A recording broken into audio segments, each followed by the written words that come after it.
இந்திய கடல் பகுதிகளிலே ஒரு 3 சுழற்சிகள் ஒன்றாக படுகின்றன. அதனோடு கூடிய சில தகவல்களை இப்பொழுது பார்க்கலாம்.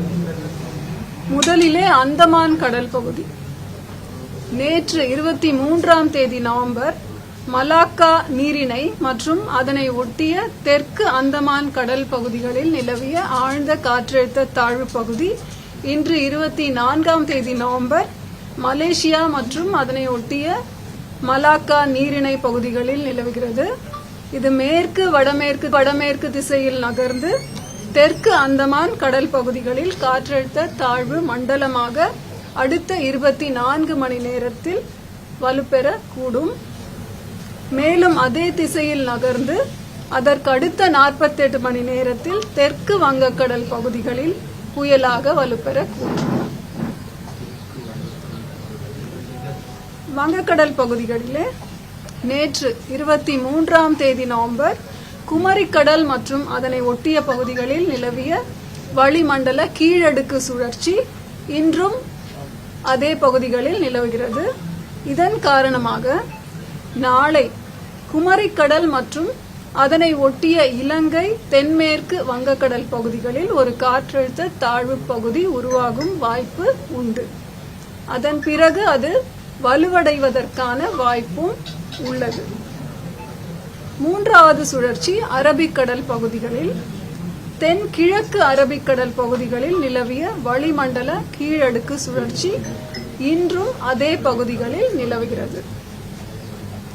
இந்த 3 சுழற்சிகளும் ஒன்றோடு ஒன்று தொடர்ந்து இன்டராக்ட் பண்ணிக்கிட்டே இருக்கிறதுனால சில மாற்றங்கள் நிகழ்ந்து கொண்டிருக்கின்றன.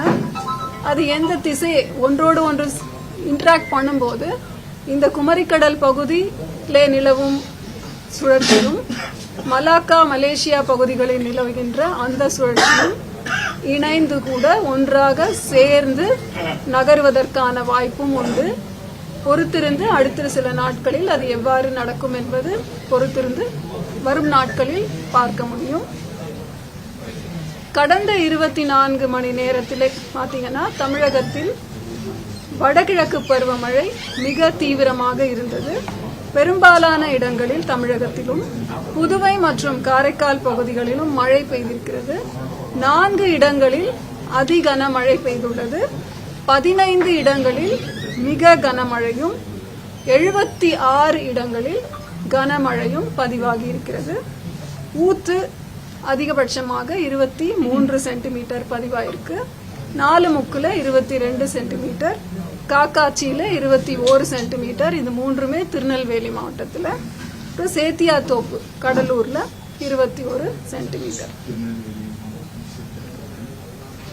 வடகிழக்கு பருவமழை சீசன் அப்படின்னு பார்த்தோம்னா 1 அக்டோபர்ல இருந்து 24 நவம்பர் வரைக்குமான காலகட்டத்தில் இந்த பீரியடுக்கு நமக்கு இயல்பு மழை 33 சென்டிமீட்டர். இன்று வரை பதிவான மழை அளவு 34 சென்டிமீட்டர். இயல்பிலிருந்து +5% அதிகமாக தமிழகத்திற்கும் புதுவை மற்றும் காரைக்கால் பகுதிகளுக்கு பதிவாகி இருக்கு. மாவட்ட வாரியா பார்த்தோம்னா லார்ஜ் எக்ஸஸ் என சொல்லப்படுவது தென்காசி மற்றும் திருநெல்வேலி மாவட்டம். குறைவான மழைப்பதிவுன்னு பார்த்தீங்கன்னா ஒரு 7 மாவட்டங்கள் திருப்பூர், கரூர், திண்டுக்கல், சேலம், பெரம்பலூர், செங்கல்பட்டு மற்றும் சென்னை ஆகிய 7 மாவட்டங்கள் டெஃபிஷியன்ட் ரெயின்ஃபால். அப்ப அடுத்து வரும் நாட்களுக்கான கனமழை எச்சரிக்கை குறித்து இப்பொழுது பார்க்கலாம். இன்று அடுத்த நாளை 8:30 மணி வரைக்குமே எந்தெந்த மாவட்டங்களிலே கனமழையோ இல்ல மிக கனமழையோன்னு பார்த்தா 2 மாவட்டங்கள், அதாவது தென்காசி மற்றும் திருநெல்வேலி மாவட்டத்தின் மலைப்பகுதிகளுக்கு ஓரிரு இடங்களில் கன முதல் மிக கனமழை பதிவாகும் வாய்ப்பு உள்ளது. ஆரஞ்ச் அலர்ட் இந்த 2 மாவட்டங்களுக்கு தரப்பட்டிருக்கிறது. ஏனைய தென் கடலோர மாவட்டங்கள் மற்றும் டெல்டா மாவட்டங்களுக்கு கனமழை எச்சரிக்கை விடப்பட்டுள்ளது. நாளை 25ஆம் தேதி நவம்பர் 4 மாவட்டங்கள் தென்கடலோர மாவட்டங்கள் கன்னியாகுமரி, திருநெல்வேலி, தூத்துக்குடி மற்றும் ராமநாதபுரம் கனமழை எச்சரிக்கை தரப்பட்டுள்ளது.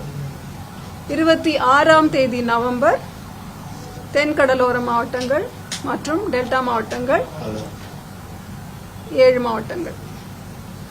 27ஆம் தேதி தூத்துக்குடி, ராமநாதபுரம், புதுக்கோட்டை, தஞ்சாவூர், திருவாரூர், நாகப்பட்டினம் இங்கு கனமழை. மற்ற மாவட்டங்களிலே இடியுடன் கூடிய மழை, லேசானது முதல் மிதமான மழை பெய்யும் வாய்ப்பு உண்டு இந்த 4 நாட்களுமே. 28ஆம் தேதியை பொறுத்த வரைக்கும், அதாவது இன்றைய தேதியிலே வளிமண்டலத்திலே இருக்கின்ற சுழற்சிகளின் மாற்றங்களை கண்காணித்து அடுத்து வரும் நாட்களுக்கான மழை குறித்து இந்த எச்சரிக்கை தரப்படுகிறது. நாளை எப்படி அது மாறும், அந்த மாற்றங்களுக்கு ஏற்றாற் போல இந்த கனமழை எச்சரிக்கை குறியீடு செய்யும் மாவட்டங்கள் சிறிது மாறும் வாய்ப்பு உண்டு. அதன் அடிப்படையில் 28ஆம் தேதிக்கு 3 மாவட்டங்கள் மற்றும் காரைக்காலுக்கு மிக கனமழை, அதாவது ஆரஞ்சு அலர்ட் விடுக்கப்பட்டுள்ளது. அதுவும் டெல்டா மாவட்டங்கள் தஞ்சாவூர், திருவாரூர், நாகப்பட்டினம் மற்றும் காரைக்கால். 29ஆம் தேதி வட கடலோர மாவட்டங்கள் 7 மாவட்டங்கள் மற்றும் புதுச்சேரிக்கு மிக கனமழைக்கான எச்சரிக்கை, நிர்வாகத்திற்காக ஆரஞ்சு அலர்ட் இந்த மாவட்டங்களுக்கு தரப்பட்டிருக்கிறது. 30ஆம் தேதி ஒரு மாவட்டம் திருவள்ளூர் மாவட்டத்திற்கு மிக கனமழைக்கான எச்சரிக்கையும் ஆரஞ்சு அலர்ட்டும் தந்திருக்கிறோம். மீனவர்கள்னு பாத்தீங்கன்னா, மீனவர்களுக்கு இன்றோடு ஆழ்கடலில் சென்றுள்ள மீனவர்கள் உடனே கரைக்கு திரும்புமாறு அறிவுறுத்தப்பட்டிருக்கிறார்கள். எந்தெந்த பகுதிகளுக்கு செல்ல வேண்டாம் அப்படின்னா, தமிழக கடலோர பகுதிகள், குமரிக்கடல் மற்றும் மன்னார் வளைகுடா பகுதிகள், கேரள கடலோர பகுதிகள், லட்சத்தீவு மற்றும் மாலத்தீவு பகுதிகள், தென் வங்கக்கடல் பகுதிகள், அந்தமான் கடல் பகுதிகள். இந்த பகுதிகளுக்கு அடுத்து வரும், அதாவது இன்றிலிருந்து 29ஆம் தேதி வரை மீனவர்கள் இந்த பகுதிகளுக்கு செல்ல வேண்டாம் என்று அறிவுறுத்தப்பட்டிருக்கிறார்கள். எதனால்? முதல் 2 நாட்கள், அதாவது 24, 25 நவம்பர்ல சூறாவளி காற்று கடற்பகுதிகளில் 35 முதல் 45 கிலோமீட்டர் வேகத்திலும் இடையிடையே 55 கிலோமீட்டர் வேகத்திலும் வீசக்கூடும். அதற்கு அடுத்த 3 தினங்கள் 26, 27, 28 மற்றும் 29 சூறாவளி காற்று மணிக்கு 45 முதல் 55 கிலோமீட்டர் வேகத்திலும் இடையிடையே 65 கிலோமீட்டர் வேகத்திலும் வீசக்கூடும்.